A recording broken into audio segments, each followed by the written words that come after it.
At least 3 people, including 2 children, were killed after flash floods hit a town in New Mexico. Oh no, oh no, oh my God. Oh my gosh.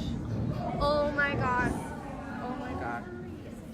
According to officials, monsoon rains triggered flash flooding on Tuesday at a village in the southern part of the state. Yeah, the Rio Ruidoso River rose to an unprecedented 6 meters or 20 feet, shattering its previous record by over 1.5 meters. At least 85 Swift River rescues in the area were carried out by rescue crews, including people trapped in their cars and their homes. Ruidoso's mayor spoke about the flash flooding. It didn't look like it was going to be this massive, but it was. It hit hard, it hit fast. We did breach all of our bridges. We did lose some more homes. We have some folks that are missing. We're looking for them right now. Let's bring in CNN meteorologist Derek Van Dam joining us live now from the CNN Weather Center in Atlanta. I mean, some of these images, you know, that home being swept away, being carried down the river, I mean, that is unbelievable. And then you have stories about RVs being swept away as well. 3 people killed, 2 of them children. It's always heartbreaking, especially when you think about what happened out of Texas. Really heartbreaking to see this happening somewhere else in another state as well. Derek, just walk us through what we know so far. Yeah, it's another tragic flash flooding event here in the United States, this time over the western U.S. This is what we mean by flash flood. This is a literal wall of water, and you can see with the Rio Ruidoso River as it picks up the debris from the surrounding area. So this has been exacerbated by a wildfire that was in the region back in 2024. So this left a burn scar. And then on top of that, a heavy amount of rain in a topographical area, so an elevated region with mountainous landscape, funnels all this water down into the valleys below. And unfortunately, that's where people live, right? So there's a lot of information on this graphic, but what I want to point your attention to on these North American monsoon flash floods, that's what that was. Burn scars make these areas very susceptible, and also the steep terrain. So that's helping funnel and concentrate the precipitation. So how does this work exactly? Well, we get the wildfires, right? So that happened last year. And then what that does is it creates kind of an impermeable surface at the top levels of the ground, right? So the water cannot get absorbed into the ground like it normally would be because of the recent wildfires. Eventually, gravity wins with the topography, and that land slides, and it picks up everything in its path, just like you saw in the video a moment ago. So what you're looking at is a river graph.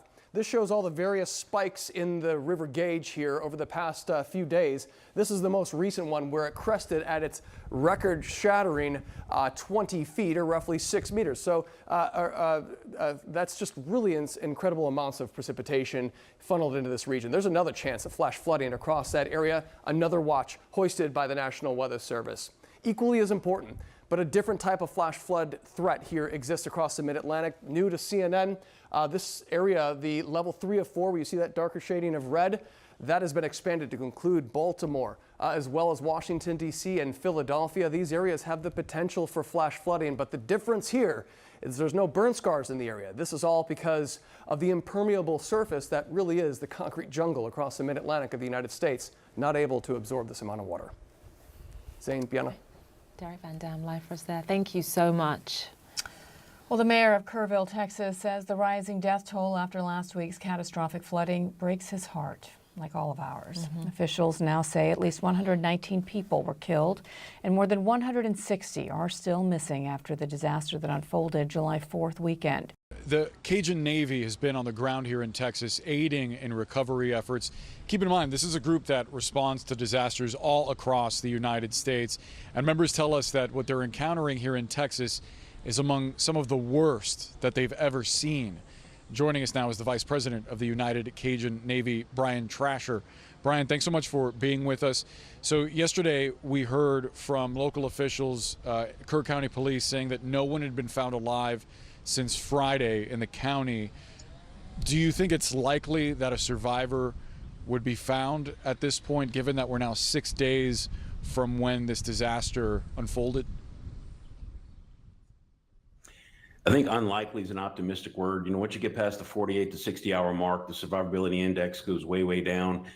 We always hold out hope for a miracle, But as to your point, after the 6th day, it'd be unlikely that someone, if they didn't drown, was able to survive just out in the heat and with wildlife and not having any food or water. Yeah, and we've heard from volunteers and first responders who tell us that that doesn't change the fact that they hope to find survivors and at the very least to bring solace to families whose loved ones are currently missing. So the work itself doesn't change and the motivation doesn't change. I do wonder how long you think this operation is going to take place, how long the Cajun Navy plans to be here. I think we can be there as long as the EOC wants our help. We've been having a K-9 team on the ground for at least since Saturday, I think, and they're responsible for at least a dozen recoveries. Unfortunately, nobody that was alive, but again, those families will get closure with their loved ones being their remains at least being found. We just brought in one of our superhero teams, the Mountain Mule Packers from North Carolina. These are the mules that were going up the mountains. We met them when we were out there after Hurricane Helene, and we were having trouble getting power and Starlinks up into the mountains. The treetop cover was too heavy for helicopters to land, and these mules brought up power packs and Starlinks all the way up to these little mountain towns, and we're able to get the missing person list go from like 4,000 under 1,000 in just a couple of days, just because people were getting powered up and connected. Yeah, it's immensely helpful to have that kind of ability to do that. And it just kind of illustrates for folks at home what the terrain is like here. You've got rivers, mountains, dense brush. I also wanted to ask you about specifically what it's like for your crews to go into areas like that, because the heat is now sweltering. You've got, at least in the last few days, there had been the danger of more rain. And on top of that, it's just the amount of hours, the residual exhaustion for your teams.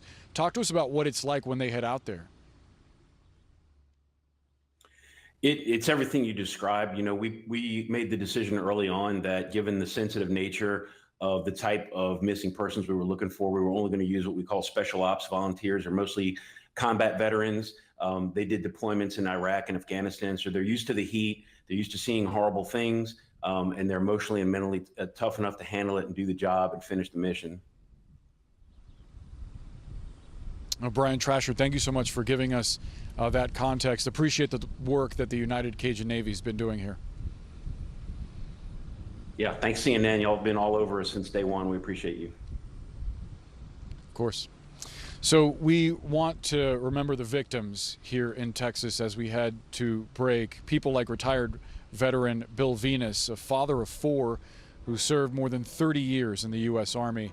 Venus's son traveled all the way from Maryland to personally search for his father and confirms to CNN that he did find him. Venus Jr. told People magazine, quote, "He was a hero. God would have been better off taking me because he had a whole lot more work he could have done in this world."